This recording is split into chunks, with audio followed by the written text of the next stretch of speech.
Hello and welcome to a brand new installment of Nintendo News Report for Thursday, February 2nd, 2017. I'm your host, Alexander Kalafi, joined by one very special co host for a nice, quiet two-man show, mostly about Fire Emblem and financials, but we have some fun Switch stuff along the way.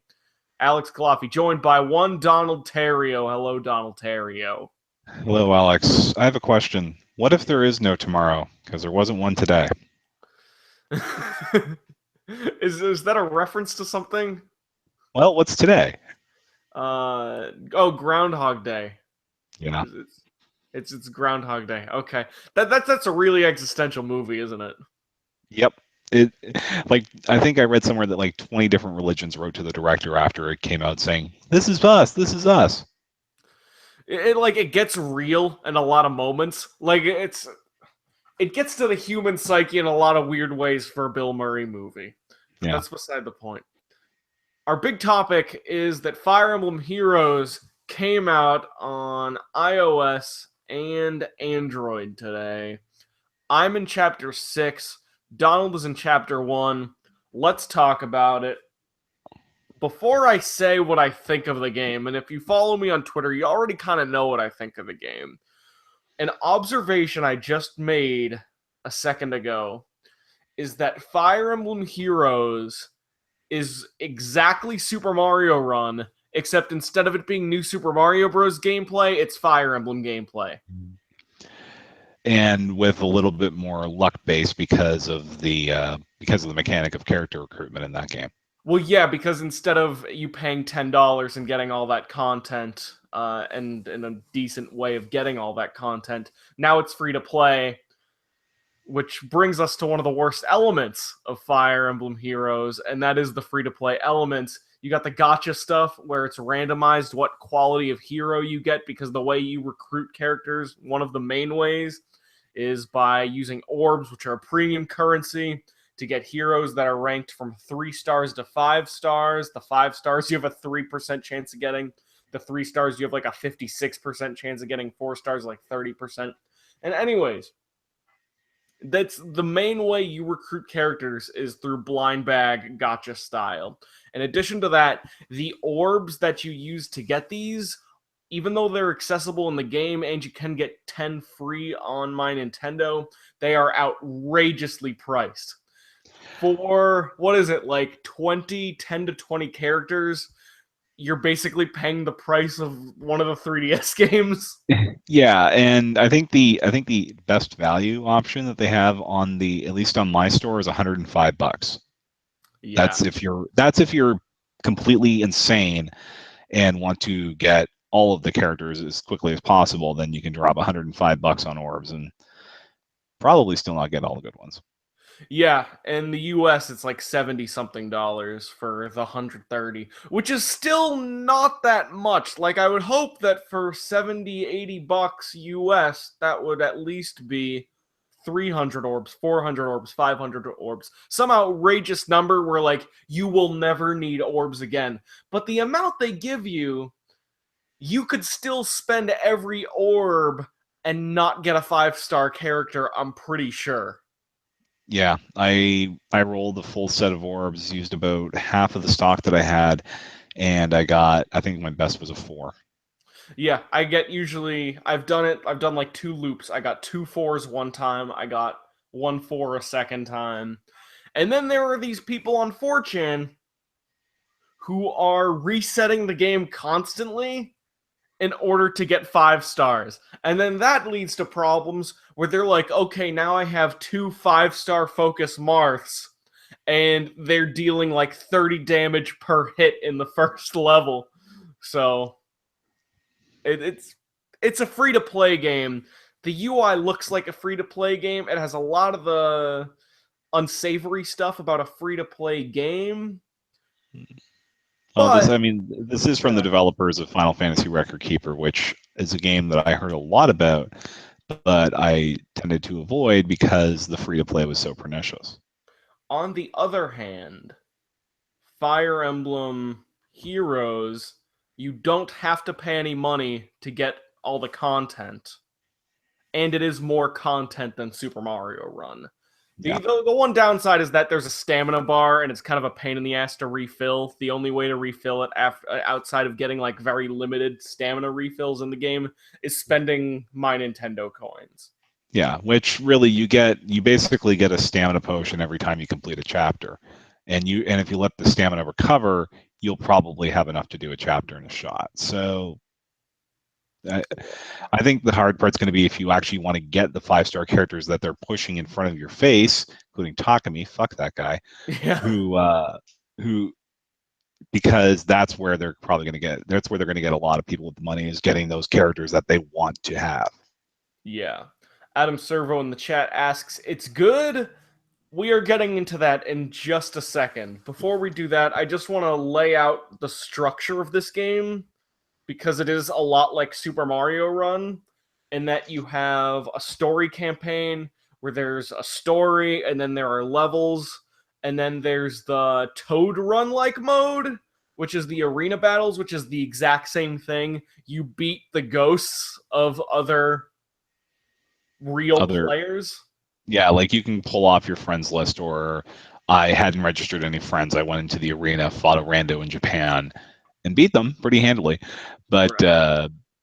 yeah, and there's difficulty levels associated with that. So I would probably stick to the 1-star.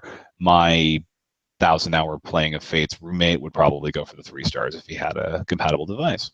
Yeah, so it's a story mode, it's the Toad Run type mode, the arena battles. There's a couple other like special timing based modes, there's missions, and it basically has a very similar structure to Super Mario Run. And if you've seen the Fire Emblem Direct, you know that the whole premise of this game is that it's Fire Emblem, except instead of it being across a much larger arena, it's on the size of the screen, like the size of your phone screen, meaning it's a relatively small grid, and it's 4-on-4 battles. But other than that, it's mostly Fire Emblem outside of some relatively major changes. Like now there's no percentages So for getting hits accuracy. on enemies. Huh? Yeah, there's no accuracy. I think there might be some ways to get criticals, but I think they're forced as part of the flow of combat and not a 1% chance of critting. Right, because there are special moves that are dictated based on a move counter. Right, like I know Anna, the Anna character you get at the start of the game, if she does a move, her next move will basically be a critical hit. Right. And there is some Fire Emblem stuff in that, but there's no accuracy, and also there's no permadeath. Which, Yeah. I mean, there really can't be permadeath if you're forcing people to pay money for characters, or Yeah, strongly encouraging it. that would be the biggest dick move in mobile game history, and that's saying something. That would be a disaster. Yeah. So there's the video game. Now, to get back to your question, Adam Servo, is it good? It's good, kind of. It gets off to a slow start, but once I think Alex, That you're is finding understatement of the century, Donald. yeah. The Now story in this thing is dog crap. we're talking, so we're below birthright tier at this point for you guys. It's this. Well, I mean, you can tell that they did not get their A tier Fire Emblem writers on this, because it's just the whole story is just text justification for the Fire Emblem heroes being in that universe, but it's not good justification. It's like, hey, here's this. It's the mythical item that allows heroes from the past to be summoned. And here's how this happens. And here's the villain who's summoning these heroes. And they're trying to beat you. And you summon your heroes. And that's the whole story. But it uses a little too much text for this baseline story. So maybe 3 levels into the prologue, I ended up skipping all the story sections, which I think is the ideal way to play this game. You aren't missing anything by missing out on the story, and also you unlock difficulties as you beat the chapters, so you can always go back and catch up on the story if you're that worried about it. So the story's really bad, and the first 5 chapters of the game, or the first 3 or 4 chapters of the game, it is so pathetically easy. You choose one team, You barrage through all your enemies, you read the crappy text, and you go on to the next level, and you get bored very, very easily. It's kind of dull at first. Would you say that's relatively accurate based on your early impressions, Donald? Based on the fact that I'm still in chapter 1, yeah, I'm finding I'm skipping a lot of the text, which is a shame because Fire Emblem being a strategy RPG normally it does have decent writing in the main games, but clearly, like you said, they got the C tier for this one. Um, I think this is going to be like they always talk about bridge games and using mobile to bring people to the full game. I think this is going to do a good job of getting people into stuff like the Fire Emblem Echoes and the Fire Emblem Switch game next year. Maybe. I think it depends on the kind of person you are. I would say the story in this is so hard to enjoy that I started questioning how good the stories of other Fire Emblem games were. Because I was like, I'm really bored right now, and it's doing kind of the same stuff that other Fire Emblem stories are doing. Like, are other Fire Emblem stories crappy, or is it just this one? And I think it's just this one. And the gameplay, even though it does an excellent job of introducing Fire Emblem mechanics to people who haven't played Fire Emblem, which is the most important thing you can do, it starts off so slow that it actually got me maybe 10% less excited for Fire Emblem Echoes. I still have it pre-ordered, and I'm very close to pre-ordering those amiibos. But the game makes a very poor first impression that may turn other people's off from that it may turn other people off from getting into the game. However, on chapter 5, which is the most recent one I played, it started actually getting pretty challenging. Like, I had guys die, I almost lost some rounds, but I'm still like, I'm starting to have fun because now I have to think semi-strategically. Yeah, So some of that thinking does start happening an hour and a half to 2 hours into the game. yeah, I just know that right now that thing is shredding my phone's battery. Like I played about 45 minutes of it and I was down 30%. Oh yeah. It destroys battery, and the downloads are greedy because it takes 26 megabytes, I think, to download the initial game. After that, there's an initial update screen that asks you for 80 more megabytes, and after that, 300 megabytes. Yep. So at that point, it's like you better get on Wi-Fi for this, or you better It have turns an in yeah. unlimited data plan or something. It turns into half a gig very quickly, which is something worth considering and being aware of. But other than that, the Fire Emblem combat is good.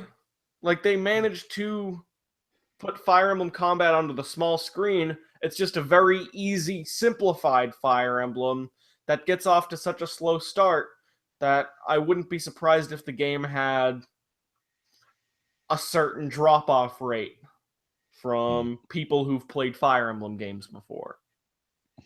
Well, we learned this week that there's a lot of those people that have played Fire Emblem games just in the last year or so. Yeah, because of the fact that we're playing a Fire Emblem mobile game right now, and this was announced on a Fire Emblem Direct, and we have Fire Emblem Heroes coming later this year, and there's a Fire Emblem game on Switch, and there's a Fire Emblem game this year, and last year, and 2 years before, reestablishing the point we made last episode or 2 episodes ago, that Fire Emblem is now an A-tier Nintendo franchise, and that is so cool and so weird. Not there's anything wrong with that. I mean, I'm actually now I'm watching my roommate is playing the Fire Emblem GBA game that I got with some of my Nintendo credit. I got a discount on it, and now it's like, maybe I should boot up my copy of Shadow Dragon, or maybe I should go back and try that Sacred Stones I've had sitting on my 3DS for the last 5+ years. Yeah. That's all I can say about Fire Emblem Heroes so far. I don't think there's much of a consensus on this game yet. Like, Super Mario Run had a very clear consensus. At first, people were very happy with it. Then it got mixed. and then public perception on the game got relatively negative. With this, because of the paywall. because of the paywall, and then the game.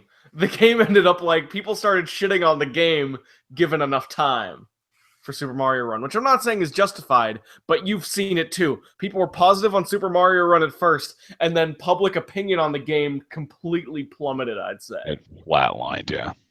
Yeah. Fire Emblem, I think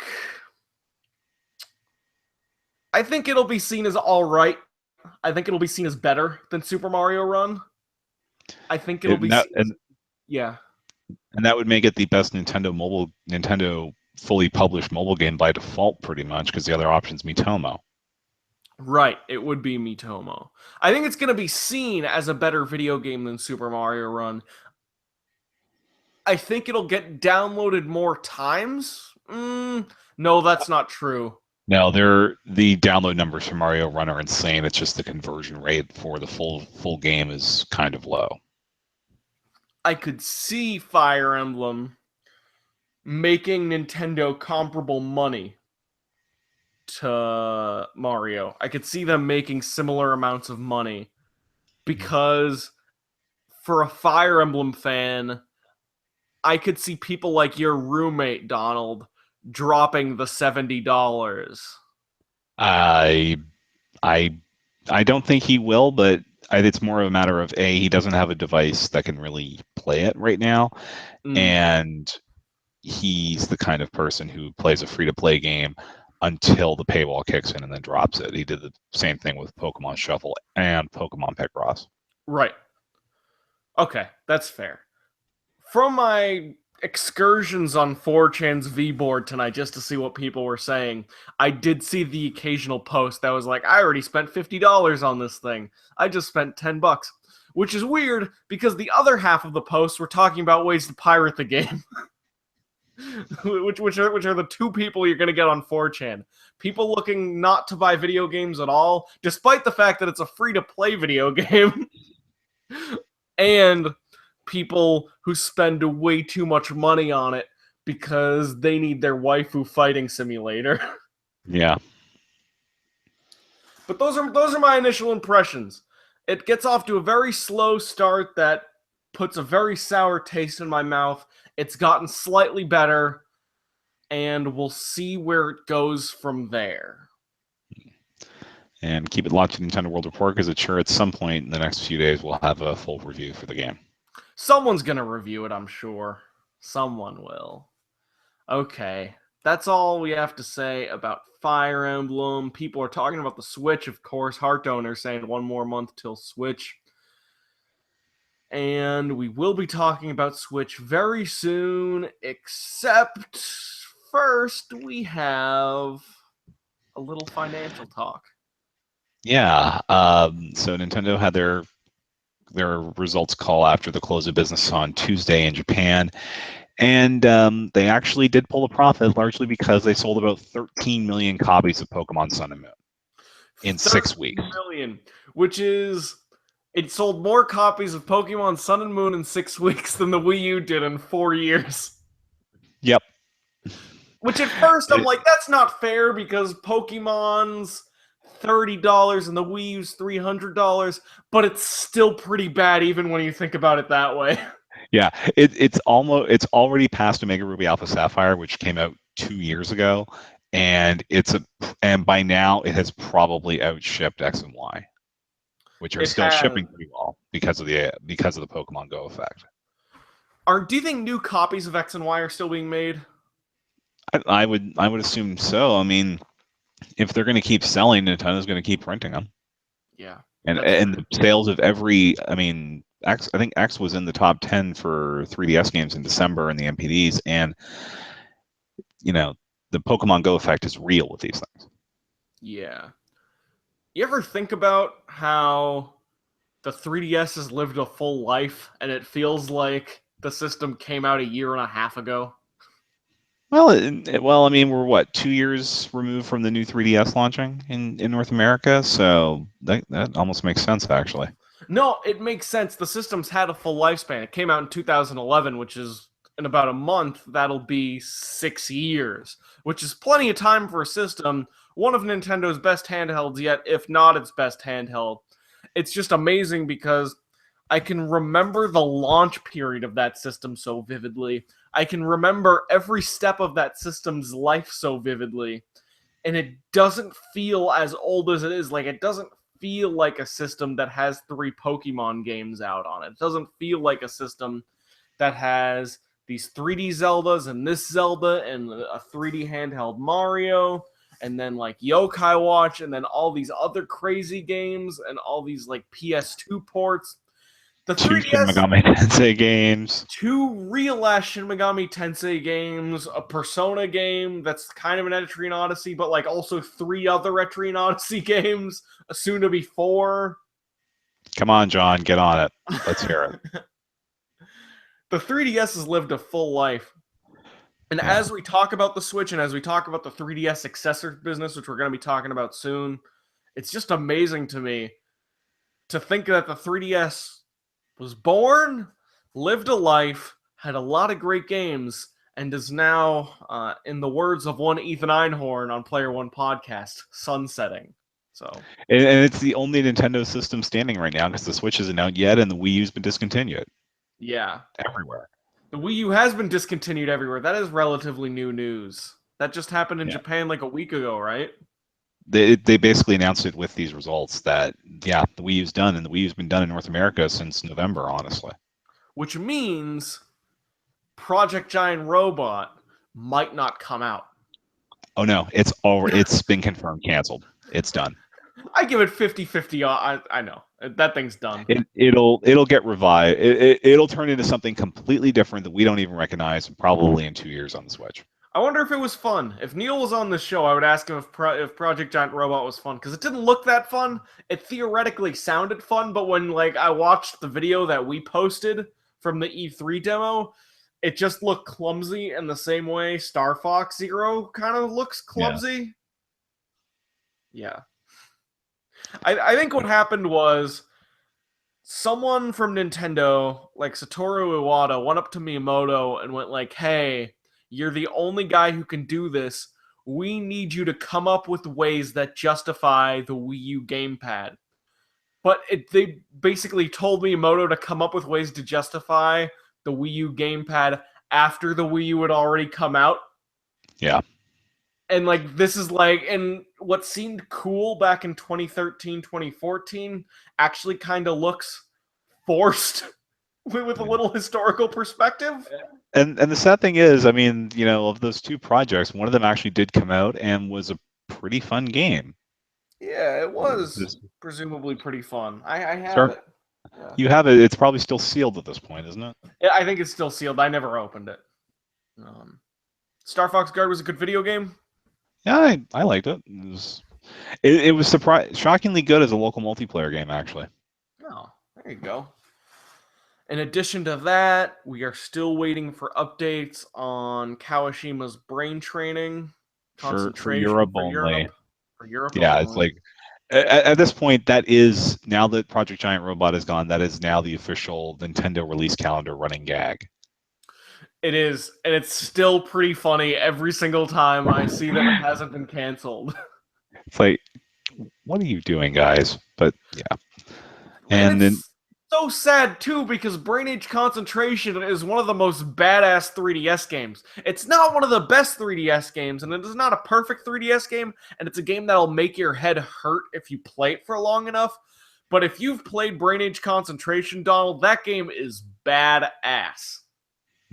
I think it's on my wish list somewhere because Nintendo has pretty much buried that game ever since it came out, honestly. Which is so confusing because it's like Brain Age, except now it's really hard and forces you to use your mind in a lot of ways that are extremely challenging.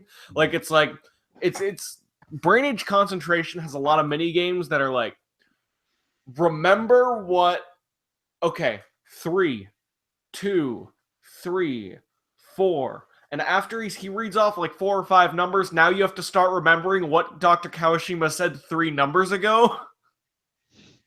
I wonder if it just happened that, you know, we had further research on these type of brain age type games, and they found them to not actually do anything. I thought they were fun. I don't think they Yeah, I necessarily mean have they're to fun. do They're anything. fun games, but like they were being pushed as, oh, this is going to help your brain stay young, and it's like, A, what does that even mean? And B, it doesn't work that way. I don't know. Maybe. I think that's a cool game. I think anyone in the US who has not played Brain Age Concentration should play it. Although I agree, that game has completely been buried, and I have no idea why. I wonder. I almost want to check later if it's still even on the eShop. I would think it is, but No, it should. It'll still be on the eShop. It's just like no one's talking about it. I don't. I can't think of anyone who's brought up Brain Age Concentration outside of this podcast. in the last 3.5 years. Like this is the podcast to listen to if you want juicy Brain Age Concentration conversation. The only other people that have brought it up have been people who have to report on it still being on the release schedule as TBA for Europe. Right. I'm looking on Amazon now. Brain Age Concentration Training, $14.99 used and new, 76 offers. Brain Age Concentration 3DS on an unknown platform is $15.95, which has free shipping from a third-party seller. So it seems like you can still get copies of Brain Age Concentration Training. So that seems like the kind of thing that Nintendo would have wildly overprinted, though.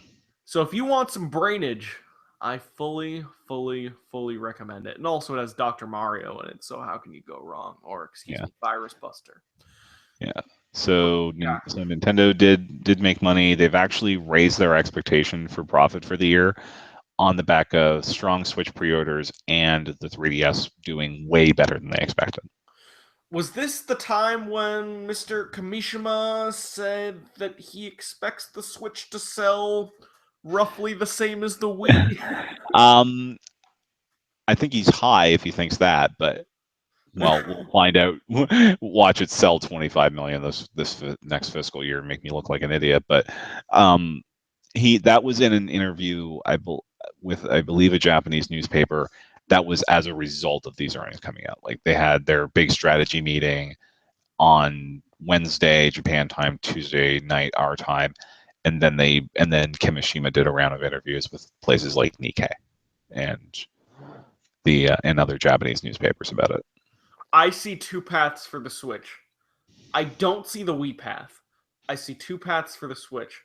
I see it being another bomb like the Wii U, or I see it being a console between like N64 and Wii territory, like 55 million, like those numbers everyone keeps predicting for the Switch. Yeah, I think that sounds right. If they pull off the Switch, they might not.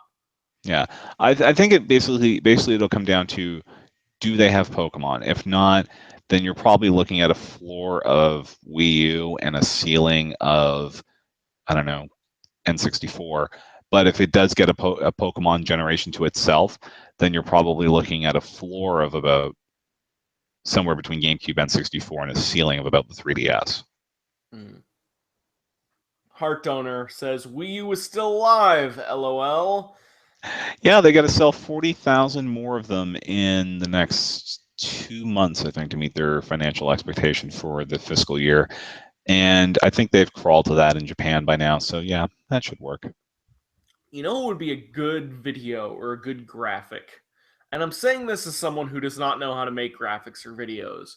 Would be find out the sales of the Wii U every single month and then do a time lapse that shows November, December, January, February, March, and then you just see the numbers go from like 100,000 to 50,000 to 5. Because I think we have, like, there are numbers floating around for the Wii U in the US from launch until about June of last year. And of course, because Japan, they have two different, at least actually three different organizations that do sales tracking there. We can probably get numbers for Japan and the US. It'd just be filling in the gaps with Europe, which we'd basically have to use Nintendo's financial statements for. But that would be an interesting visual to see just how little Wii U actually moved the dial. Because Yeah, it'd be like Christmas, Mario Kart, Splatoon, and then done. a little bump for Mario Maker, and then that's it. Yeah. Yeah.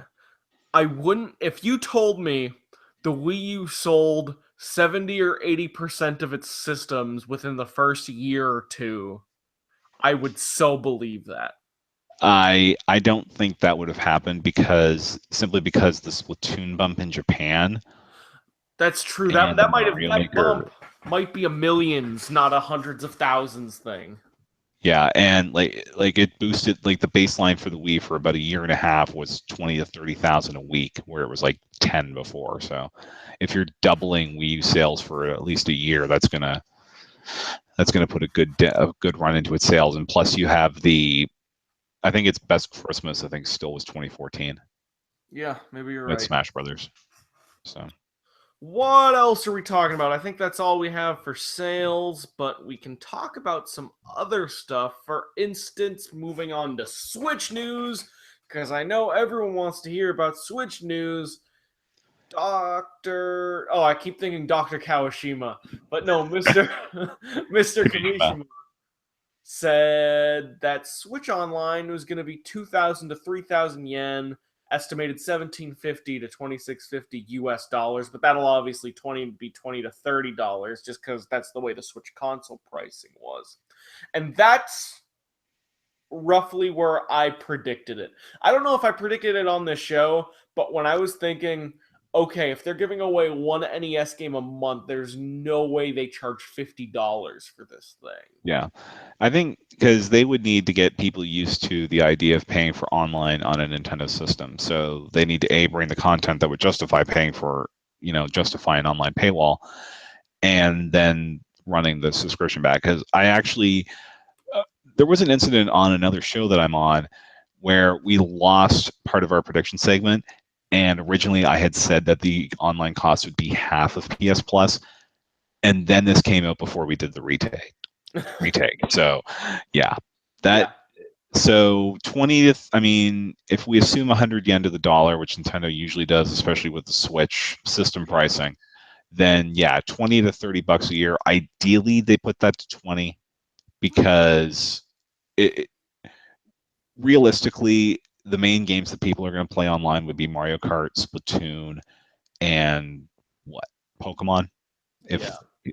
if that ends up happening. So I think if you're not going to get like your Call of Duty or Overwatch or whatever on the Switch, then yeah, 20 to 30 bucks if we have to do the online paywall thing, and one game a month versus 5 or 6 on PlayStation or 4 on Xbox. It should be 20. It's going to be 30. Yeah. I think that's a fair thing to say. Yeah. But again, it comes down to Nintendo, even with the little bit of online that they do, they were leaving money off the table, and Sony makes more off PS Plus than Nintendo does in a year sometimes. I have a question because the reason why I thought it would be this price isn't because of the NES games, but I was thinking about how Nintendo's the kind of company who would charge $5 a year for Pokemon Bank, and my question is that a Nintendo thing or is that a Pokemon company thing? I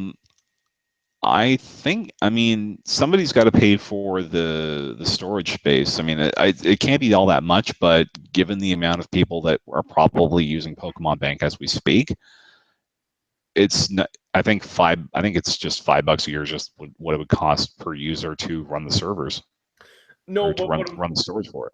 in my imagination, if that is a Nintendo thing, that seems like Nintendo seems like the kind of company that would be comfortable with using a low cost per year subscription model. Yeah. Which Yeah. seems fair. I wouldn't. I mean, I think it was Pokemon Company said, "Hey, we don't really have a feasible way to transfer up 500 and 600 Pokemon to 6-string games at once," which is part of the reason Bank exists in the first place, was to facilitate transfer from gens 5 to 6. So it's like, okay, but there's going to be some storage costs associated, so we have to charge a nominal fee and $5 a year for that. If they roll Bank into this, I'll be thrilled. Cherry Goblin says the online paywall is kind of turning me away from Switch. Cherry Goblin, I'm not going to be the Nintendo apologist who says, you know what, that's just the way things are now. You just got to deal with that. So just suck it up and pay for it. I'm not going to do that to you because you are the consumer and you don't have a personal relationship to Nintendo. So you should be a consumer and make your decision for how important the online stuff is to you, whether that justifies a Switch, yada yada yada yada. What I will say is that games are getting bigger, online components are getting more advanced, and the costs aren't going down. They're going in the opposite direction, which means at a certain point, Nintendo's a company and they can't just be expected to take whatever cost it is for us to play online and just take that to be consumer friendly. In the same way, you're a consumer and you have the right to decide how to spend your money, and you should not think about Nintendo's feelings or how much of a Nintendo fan you are. Nintendo is also a company, and Nintendo also needs to get their bottom line.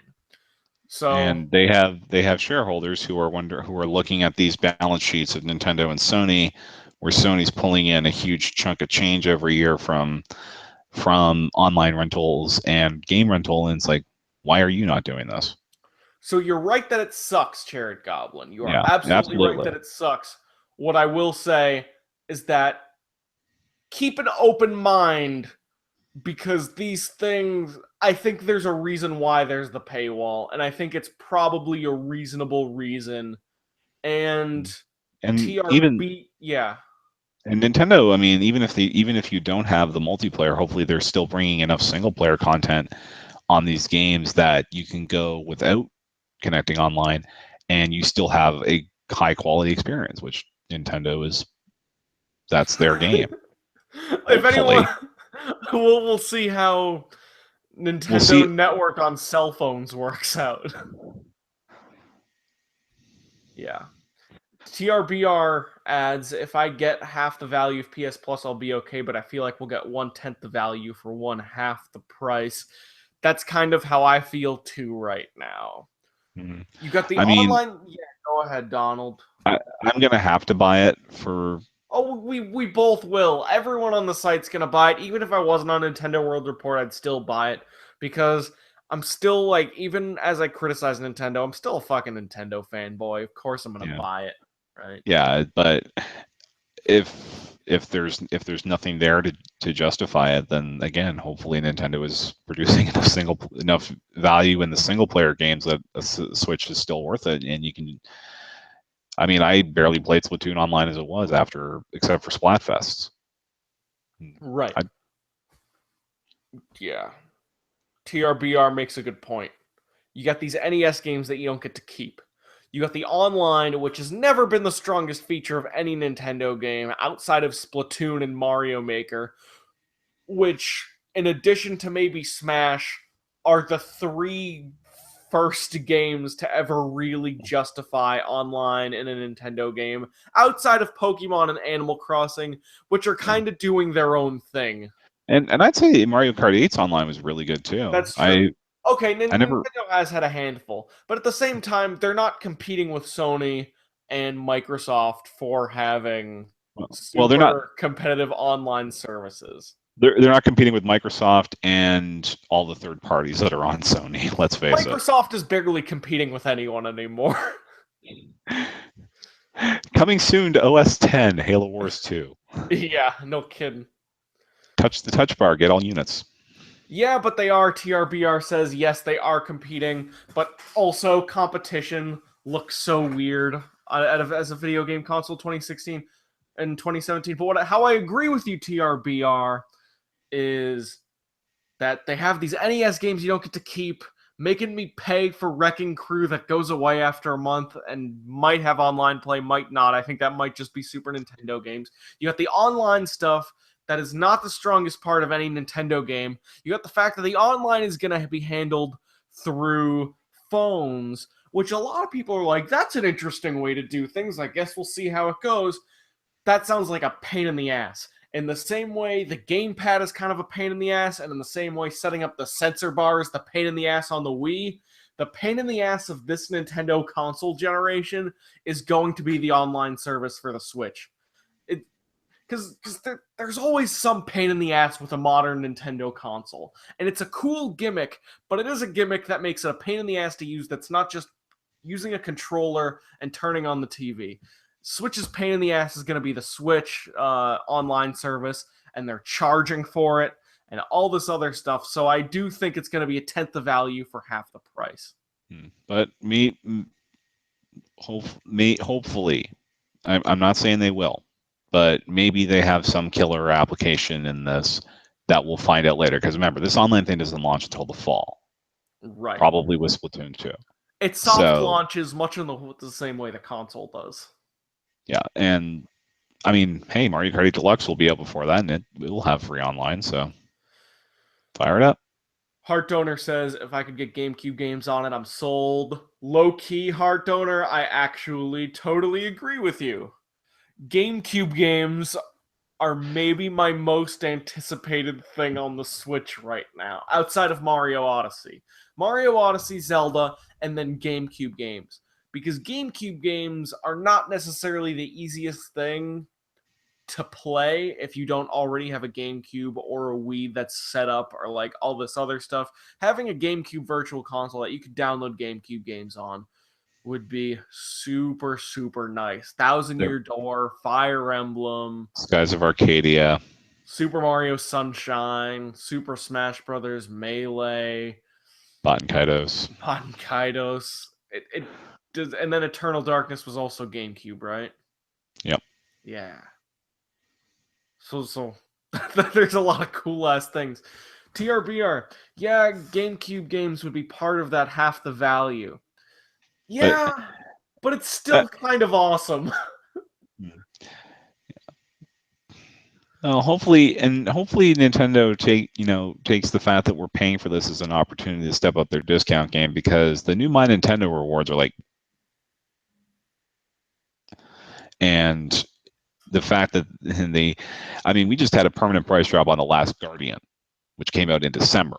Yeah. And it's already dropped $20. So Nintendo would hopefully this is a chance for Nintendo to maybe loosen the purse strings a little on some of their games, especially when they're 2-3 years old. Yeah, maybe. maybe. Hey, I honestly I don't use the online on my PS4 for pretty much anything. I look at PS Plus as, for me anyway, it's occasional game rentals and chance to get bigger discounts on games that I'll own outright. CJ from the Player One podcast made a very good point on Twitter the other day. And that point was that PlayStation Plus and Xbox Live Gold are devaluing indie games because you get so many a month, some of them are new, and because you get them all for free, you don't really play any of them. And a lot of people agreed with him, and I agree with him. I don't remember the last PlayStation Plus game I played. Maybe it was Fury for an hour a year ago. The reason I keep PS Plus is so I can play games online when I want, and so I can get the discounts.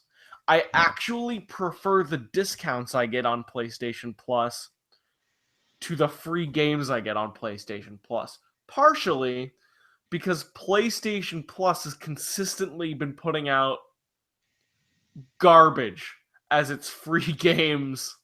Ironically, I've got 2 Yakuza games from PS Plus that I still have to play, but that's the exception, not the rule. Did Yakuza 4 also get put out as PS Plus? It did. Okay. I think it was around the time that 5 came out, and then 5 went on Plus a year later, or like 6 months later even. Heart Donor says, I passed on the PS4 just for the Switch. Well, Heart Donor, maybe you made the right decision. Maybe you made the wrong decision. You could have made the right decision if you're a person who just wants to play Nintendo games. You may have made the wrong decision if you consider the possibility, what I think the fact, at least my opinion, that the PlayStation 4 is actually finally hitting its stride this year and late last year. Like, there's finally a very large number of great games on the PlayStation 4 that makes it fully justifiable as a console. And it is this generation's PlayStation 3, except it's also the dominant console again, which I think is really cool because you have all these super big games. You're getting the best version of these games because you're not dealing with the cell processor anymore. But also, you're getting stuff like Persona 5, you're getting stuff like Yakuza 0, you're getting stuff like Yakuza Kiwami, and then you're getting all these anime games that are PlayStation 4 exclusive and were PS3 exclusive but aren't coming out on PS3 in the West. Like, for instance, Yakuza 0. I got that game in January. I put 50 hours into that thing. That game is the best Yakuza game yet. And if you've never played any of those games, you need to play Yakuza 0 because it is fucking fantastic.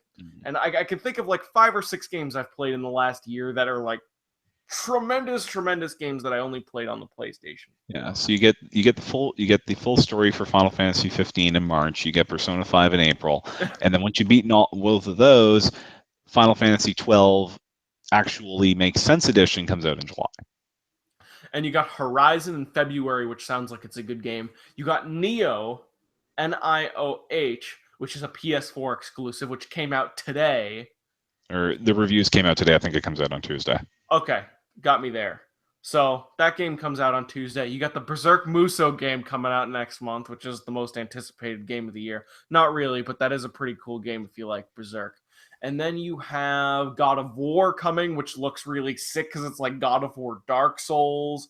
And then you have Red Dead Redemption coming, which that's on Xbox and also, but it is it's not coming on Switch. So the PlayStation 4 is a system worth buying, which is hell, that's my point. There's a reason why I asked for one for Christmas.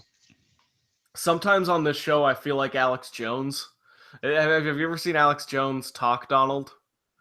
I have. Alex Jones is like, he's a very good host, but he has one point, and then he rambles into 30 different points with no point whatsoever other than this thing came into his mind. The only difference is that he talks about lizard people, and I talk about the PlayStation 4 on a Nintendo show. Yeah.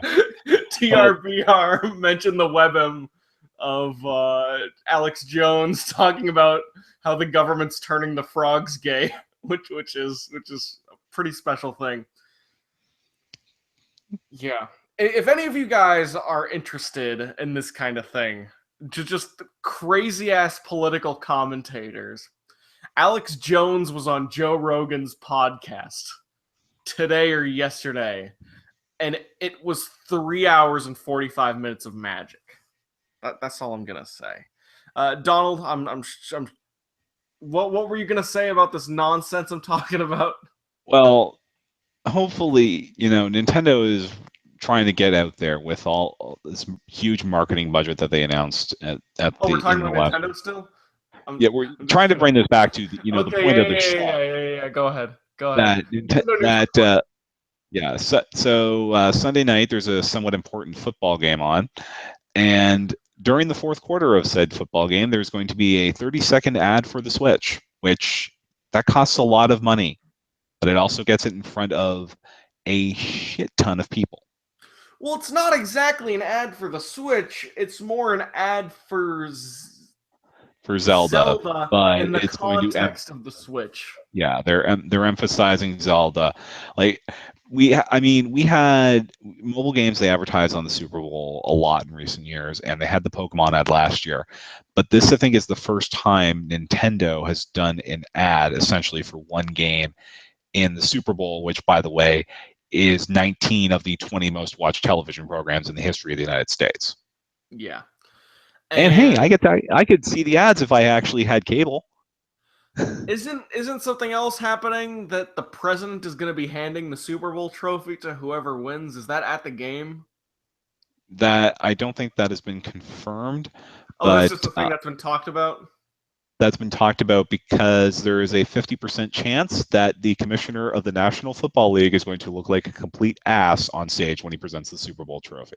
Oh, especially if he gives it to Tom Brady directly. Yeah, because he would also be presenting the Super Bowl MVP. I love that you're like, okay, Alex, I'm gonna take the show back now. We're gonna bring it And back to we're normal, talking, and then but you just go straight to the NFL. well, because the key for Nintendo is that this game needs to be close, and every Super Bowl that New England has been in since about 1996 has been at least within a one-score game at the end. So Nintendo's going to have a lot of eyes on this thing because the last thing they're hoping for is like 2 years ago, like the 43-7 or whatever. I like Whatever the the New York, those games. I thought Seattle Denver game. Oh, that's the one you're thinking about. I was thinking of the ones when Patriots got wrecked for like 2 Super Bowls in a row. Yeah, and then they've won. What? The only ones they've lost since have been to the Giants. Yeah. Yeah. I like the commercial. I didn't necessarily like the screens they used for Zelda, which is a very weird complaint. I don't know if you noticed how empty the Zelda world looked and all the screens Nintendo showed that game in during the trailer. Yeah, I recommend going back and looking at the Nintendo Switch Super Bowl trailer. yeah. And then you'll notice yeah that they because make that game not look very great. Or they make the game look like there's not a lot to it. they're really emphasizing the open air part of it. Unfortunately, that may not be the thing you want to show in front of 100 million people.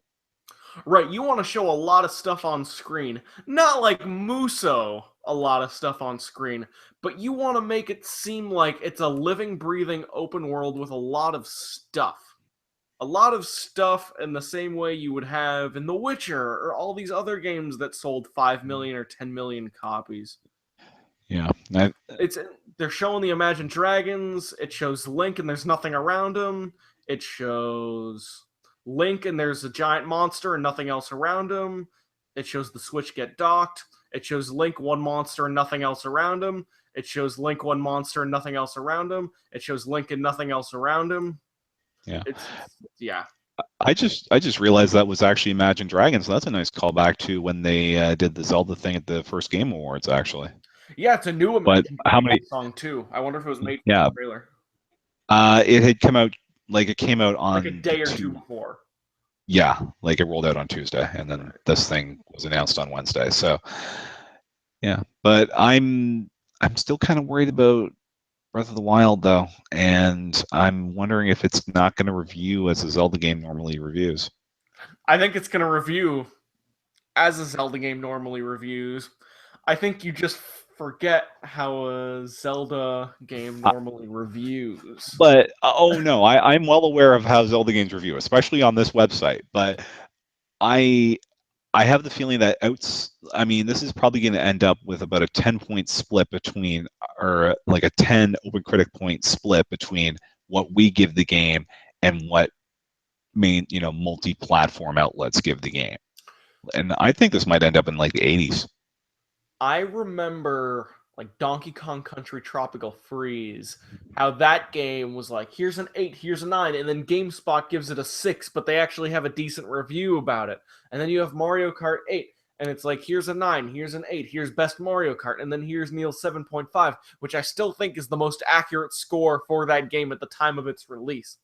Zelda games are weird because yes, there are some 10 scores that it gets. I think we give a lot of Zelda games 10s. The last two Zelda games, new Zelda games that came out that's Twilight Princess and Skyward Sword, we gave them 10s. At least one of them, the reviewer does regret giving it a 10. Didn't we give Link Between Worlds a 10 also? I don't think we did. I think Mario, the only one we gave, like the only other game that got a 10 from us that year was 3D World, and that was from 2 of the 3 reviews that we had for it. Yeah. I thought it was that one too, but either way, Zelda games review very well on our website, but on many other websites it gets an 8, it gets an 8.5, it gets an 8.9, it gets a 7.9. And yet it still ends up in like the 90s on Metacritic when it's all over. I think Breath of the Wild, yes, Chariot Goblin, Breath of the Wild will get 7s at the least. But I also think maybe that game is a high 7 or a low 8 because I haven't necessarily been convinced that it's anything but that yet. It's I mean, these are outlets that are going to be comparing it to stuff like Final Fantasy 15, The Witcher 3, your open world games like your GTA's and Assassin's Creed Syndicate, which was a return to form for that series after Unity was a complete bomb. It's not out of the and Nintendo specific outlets, they have, from what we've seen, they have a lower weighting on Metacritic. So don't be surprised if that Metacritic is in the mid 80s when it's all over. RZA36 says GameSpot will give it a 5, too much grass. I know you're joking, but that's actually kind of a good point. Like, that could be a very valid thing about No, that'd Zelda be. Breath of the Wild. I don't think GameSpot will use that excuse. That's IGN's job. That's IGN's job. But how you're joking about there being too much grass, one of the things I am most worried about this game is that the world not feeling alive and it just being a bunch of aimless foliage that you can explore the world. Like, the way I imagine it is like a much bigger Ocarina of Time, except you can jump and move more freely. In my imagination, that's what Zelda Breath of the Wild's world looks like. A much bigger, much more empty Ocarina of Time, which is already a very empty game with a lot of aimless foliage and loose dungeon design. And I think Nintendo is designing Zelda as if they're the people to invent the open world game. And I think that's going to be what could backfire. Yeah. Because they're not taking cues from all these games that came out. They're not taking cues from Grand Theft Auto 5, which set the standard for a current gen open world game.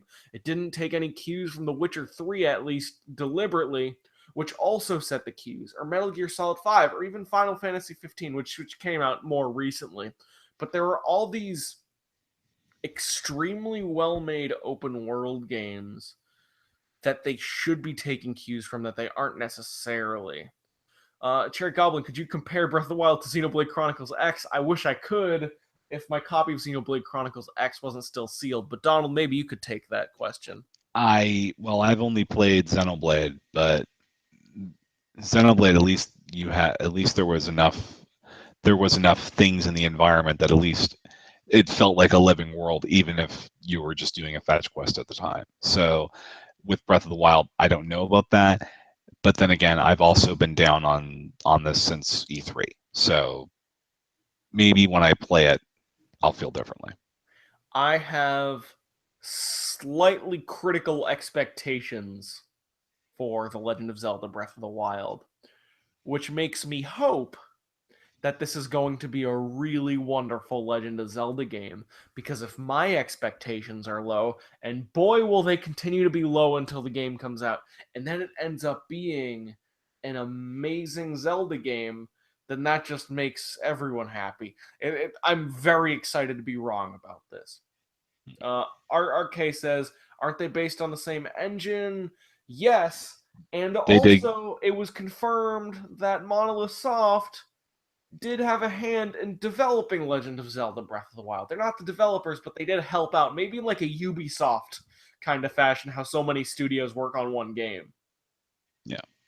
Yeah. Because if there's anybody under Nintendo's umbrella that knows how to do an open world, it's the guys at Monolith. Yeah. Heart Donor says Breath of the Wild trailer alone gives me goosebumps. And I know that feeling. Not for Breath of the Wild, but I do know that feeling for, ironically, the first trailer for Xenoblade Chronicles X. Because that first trailer was like, do do do do do do do do do do do. And then there was like that symphony that came in, and it was super catchy and powerful, and it just makes your body shake with goose pimples. Oh boy, that was a really good trailer, and it's the only thing that makes me still think I could play that game someday. Jared Goblin says, if Alex is happy, everyone is happy. Ain't that a fact? Ain't that a fact? RK205 asks, when do we think the first Switch Direct is? My guess is like a week or two from now. Yeah, I'd say within a couple of weeks, because Bucci and Yoshi comes out tomorrow, and then after that there is nothing for Nintendo first party except for Tank Troopers until the Switch comes out. So if they're gonna press on with any more Switch information, this is the time to do it. Yeah.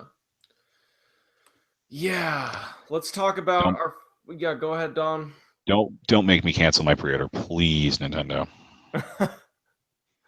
You're not gonna cancel your pre-order. You're getting a Nintendo Switch on day one, and you know Yeah, I know, and I'm gonna end up with Bomberman as my launch game.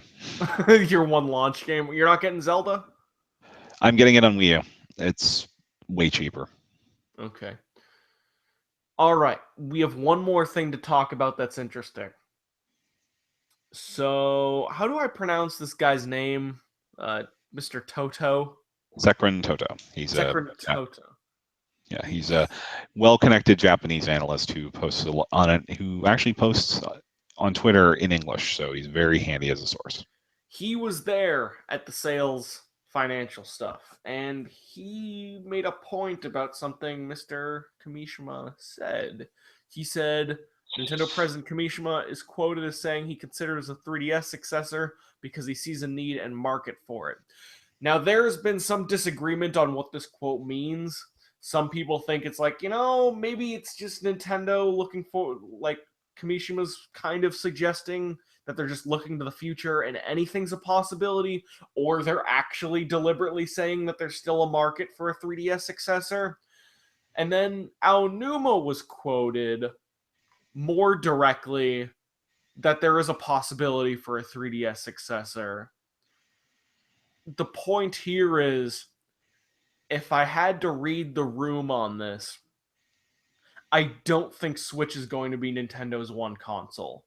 And based on what I've played of it and what I've seen other people say about it and how people are reacting to it right now, which is cautiously optimistic or hopefully critical, I think they're probably making a good decision to keep a safe successor to the 3DS, where they Yeah, know the Pokemon is going to sell, where they know the 2D 2.5D games are going to sell, where they know the Fire Emblem games are going to sell, yada yada yada, where they know the Animal Crossing is going to sell. You know? yeah. I mean because they pointed out in the financials that the 2DS is becoming a bigger and bigger part of the 3DS family sales. So what they're aiming at with what they would probably be aiming at with 3DS successor is a low cost system, like something that they can sell for 150 bucks US. TRBR makes a point that I've made on a past episode. They have to make it a small Switch with Yeah. built-in controls, keep that shit together. That's what I think is the right way to do it. I don't know if they can physically do it right now. That might be something they'll only have the technical capacity for in a couple years, because they'll have to price it, I would say, at $150 or less. Yeah. 180 or less, really. But they'll have to do it that way. But keeping the libraries the same for two separate systems seems like a fine way to go about it. Yeah, because I mean, those the kind of screens you would see on the Switch, they're only going to get less expensive, especially if Nintendo can reach some sort of economies of scale that they were never able to reach with stuff like the Wii U gamepad. So if they can do that, and they have a low cost option, especially for the youth market, where it's something a parent can impulse buy as like a holiday gift, Yeah. then I think they would be wise to do that. And if it can place with the same games that are on the Switch, that's even better, because then it really does cement the Switch as a home console, and then you have these add-on extensions. And Iwata has spoken in the past before he passed away about one environment for development. So if that's what they're going for with this thing, that's good. If it's a literal 3DS successor, as in it's a completely different development platform, I think they're making a mistake. Sure. Riza, they'll make a 3DS successor, but the games will be able to be played on the Switch and not vice versa. I disagree with you because that would require a level of future proofing that I don't think the Switch has inside of it. Unless they use the same cartridges as the Switch, which seems very unlikely unless they're just putting out a handheld Switch. Yeah, like basically, just, like TR already said, just slam those Joy Cons in permanently. Yeah, Cherry Goblin, I'm going to miss dual screen gaming. I'm okay with them moving on from it. I'm more going to miss the 3D on the 3DS because there's no way in hell that ever comes back. No, they don't make 3D. I mean, I don't even think they make 3D TVs anymore. So The 3D is my favorite gimmick Nintendo's ever done. Hmm. But at the same time, because the 3DS has been out for just about 6 years, I take the 3D for granted now, so it's not as crazy as the first moment that you got a 3DS and you turn the slider up and it's like 3, 2, 1, as you set up the 3DS screen, which is one of the defining moments of owning a 3DS and getting to Yeah. see it for the first time. Uh, Yeah. I will kind of miss dual screen gaming just because Sun and Moon, for a strong game it is, it is clearly designed to be on a single screen, as yeah. Joe Merrick of Cerebi pointed out. I believe it was either on Twitter or the NeoGaf a few days ago. That Pokemon Sun and Moon are clearly designed to be used on a single screen device, Yeah. as evidenced by the fact that you have to go into a separate menu to do online stuff. The bottom screen is just a Rotom blinking, which is a Yeah, really upsetting thing to see when you fixate on the fact that the Rotom is blinking. And I'm yeah, sorry for telling you to fixate on the Rotom blinking, but just try it and it'll be hard to stay focused on the top screen. Like yeah, it is the worst little feature they put in that game. yeah. The map is nice, but that seems like, compared to what they've had on the bottom screen on Pokemon games before, they've got plans for Pokemon that involve it being on a single screen. Yeah. I had one more comment I just wanted to talk about. Cherry Goblin, I'm anticipating Mario Sports Superstars. TBH, Rizza adds, I forgot about Mario Sports. Looks fun. That game comes out in March. I'm more actively excited for Mario Sports Superstars than I am for Zelda at this point in time, which is not a slight against Zelda as much as it is the fact that for a sports compilation, this game looks kind of fun as hell. Yeah, full. I mean, you got full sports in there from the sound of it, and that'll be about the time that I hopefully will have the money to buy something to replace this beat up new 3DS I've had for the last 2 years. Yeah. Yeah. And I think that does it, RK, and that makes Pokemon Stars even more likely. I agree. I think Pokemon Stars is happening. Cherry Goblin asks, where's Pikmin 3DS? That game is Still, in August. It's not that that is announced, but that's in August, probably. that's going to happen E3. It's probably a summer game at best, because they actually talked about it in the same press release where they announced the release date for Sports Superstars, but it was still Pikmin temporary name. So I think we get our name, and I think we get our name either in the press kit at E3 or during whatever they have at E3. Now, what's sadder?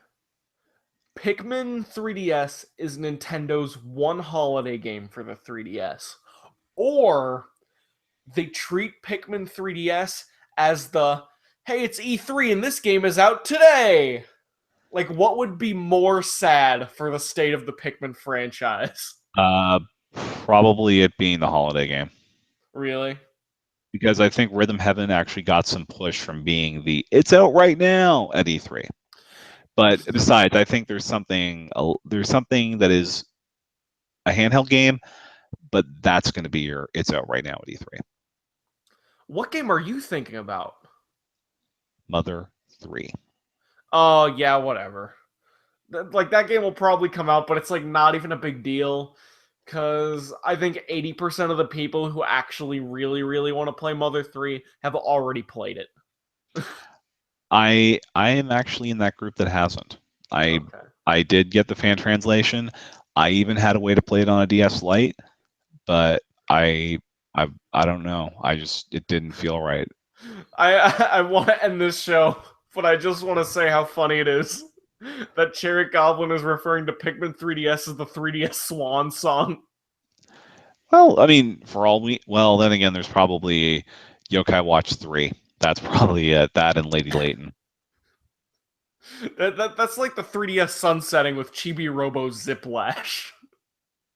Which is what this game looks a lot like. But anyways, I'm getting ahead of myself. We need to end this show. We've been going for more than an hour, and we had like 20 minutes of stuff to talk about today, which is why we got into Alex Jones in the Super Bowl at one point. So that's our show for this week. Thank you so much for listening. Alex Kalafi here with Donald Terrio. Patreon.com/NWR. Support the site. Get lots of great exclusive content as well as content first. This show is on iTunes. Look up Nintendo News Report. You can get the audio version of our show. Also, patrons are now getting the audio version of this show first. And we're going to do a new Nintendo News Report next week and the week after that. And we're going to talk about the Switch. And hopefully Neil gets in here to give his Fire Emblem thoughts. It's Nintendo News Report. You know what this show is. The 20 people watching, like most of you know what this show is. You know that we're going to do it at a surprise time next week, probably on a Wednesday, Thursday, or Friday. And you'll probably be here, and we'll be here, and that'll be a show. And have a good night, and bye-bye. Bye.